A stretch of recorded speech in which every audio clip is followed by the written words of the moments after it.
brought to you by Nova शुद्ध घी। जब जब खाए दिल खुश हो जाए, सदियों का नोवा शुद्ध देसी घी, सपना स्वस्थ भारत का। I love घी। जरा सोचिए क्या हो अगर जिस बेटे और बेटी को माँ ने पाला पोसा वही एक दिन उस माँ को 2.5 साल तक एक कमरे में कैद कर दे, बिना रोशनी, बिना देखभाल, बिना किसी आवाज के।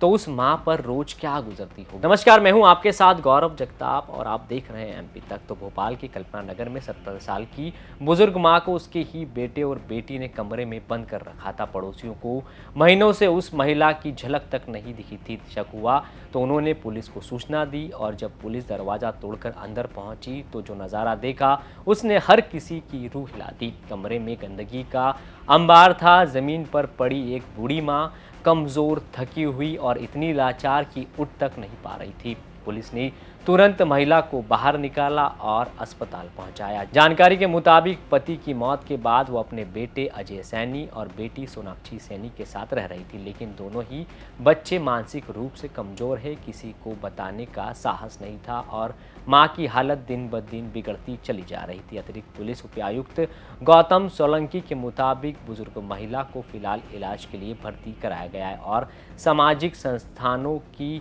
मदद से उसकी देखभाल का इंतजाम किया जा रहा है। डायल 112 से सूचना आई थी, है ना। कोई पड़ोसी ने शायद मेरे ख्याल से कोई फोन किया होगा डायल 112 पे जी, तो उससे अपने को सूचना मिली थी और उसी पर से फिर हम लोग जो हमारी डायल 112 और जो अभी इंचार्ज प्रभारी था वो वहाँ पे गया था, है ना।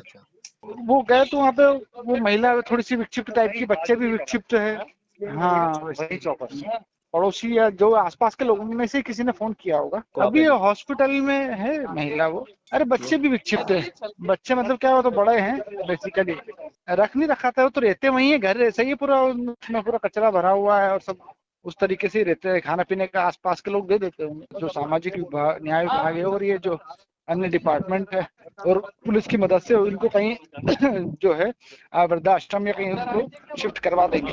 तो भोपाल की इस घटना ने एक बार फिर हमें ये सोचने पर मजबूर कर दिया है कि जिंदगी में सबसे ज़्यादा चाहने वाले कभी कभी सबसे ज़्यादा दर्द भी दे जाते हैं। एक माँ जिसने अपने बच्चों के लिए पूरी ज़िंदगी गुजार दी, वो अगर अपने ही घर में कैद हो जाए तो सोचिए हमारी संवेदनाएं आखिर किस मोड़ पर खो गई है। समय है कि हम सिर्फ अपने घरों की दरवाजे नहीं, अपने दिलों को भी खोलें। कहीं ऐसा ना हो कि किसी और के घर की खामोशी कल किसी अपने की पुकार बन जाए। आप तक ये खबर पहुंचाई है भोपाल से धर्मेंद्र साहू ने। मध्य प्रदेश से जुड़ी तमाम खबरों के लिए आप देखते रहें एमपी तक।